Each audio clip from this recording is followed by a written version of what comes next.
and gardener cannot sleep in onion bed. Parents at a glance. I always think character is more important than brains. But we always give him gin. When I was a boy, we got 6 of the best every day. Made me what I am. I've brought him some chocks, a comic, an air gun, a pound of Turkish light. And can he come home next Wednesday?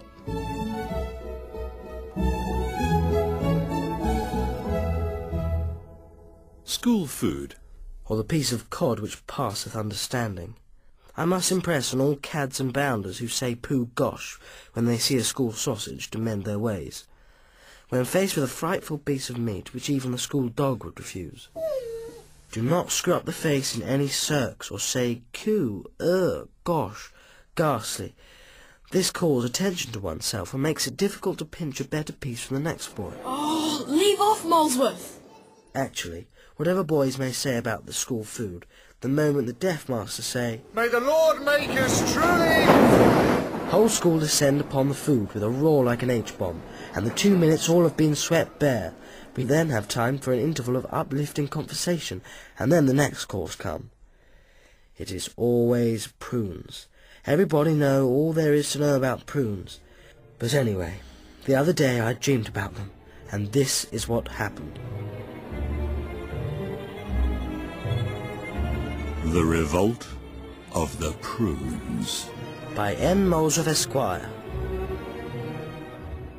Once upon a time there was a tribe of savage prunes who lived happily in the prune country, toughing each other up and indulging in cottage industries. Then, one day, Jasper, the huge headmaster with huge hairy hands, descended upon the prunes and carried them off in his case. So the prunes lay in a pantry, and each day the cook came in and chose a few to cook for the boys. At last a prune more savage than the rest spoke up. There is no future in this. Absolutely none at all. And do you hear what they say about us? We must rise up. Exactly. Why should we revolt them all the time? Why cannot they revolt us? Yes! We shall have a revolt! Next day, in the school dining room. There are a lot of prunes about today. I don't like the look of them. I don't like the taste of them, say Molesworth one, who was a great wit. Can you hear drums? What are they drumming for? They are always drumming. Oh, my nerves are in shreds. So are your trousers, say Molesworth one, wittier than ever. Meanwhile, back in the prune camp. Jasper the headmaster must be slain first. No prisoners will be taken. Not a boy will be spared.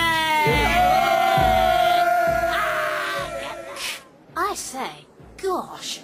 I mean to say, it's prunes again.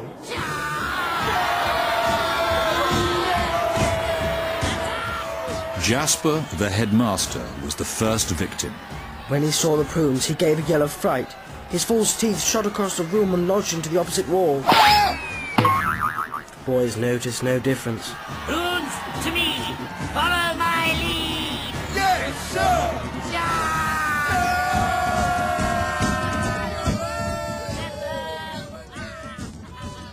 Unfortunately, the chief prune was facing the dining room door, so the whole army of prunes charged out of sight and could not be brought into the battle.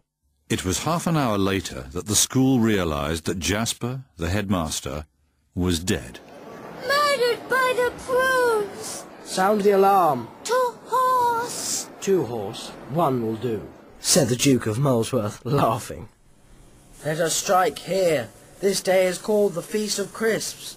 He which hath no stomach for these prunes, let him, and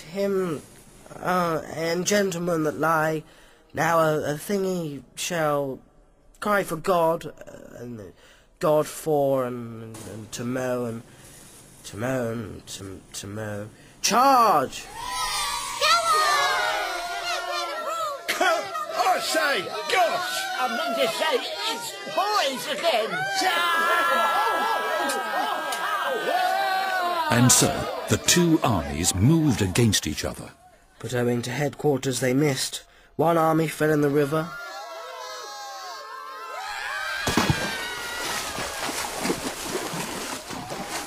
the other in a duck pond.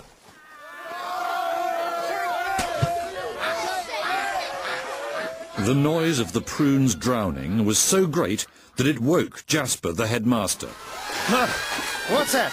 Who had not been murdered at all, but was thinking of Latin sentences.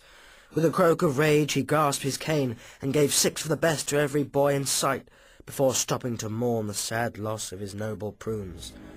There was only one thing to do. Jasper sat down and ordered more prunes. Here endeth the dream. Well, that is all there is to know about school. But it's all right because the end of term is in sight. Cheers, cheers, cheers. All boys get together with the super rags, wheezes, japes and pranks, pillow fights and feasts in the dorm.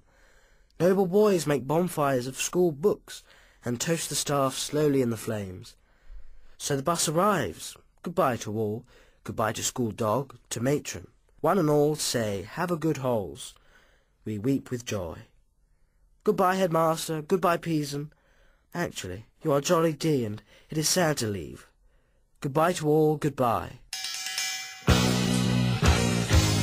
boys in nasty schools, headmasters breaking all the rules, having fun and playing fools, smashing up the woodwork. Molesworth by Geoffrey Willans and Ronald Searle was adapted for radio by Simon Littlefield and George Poles.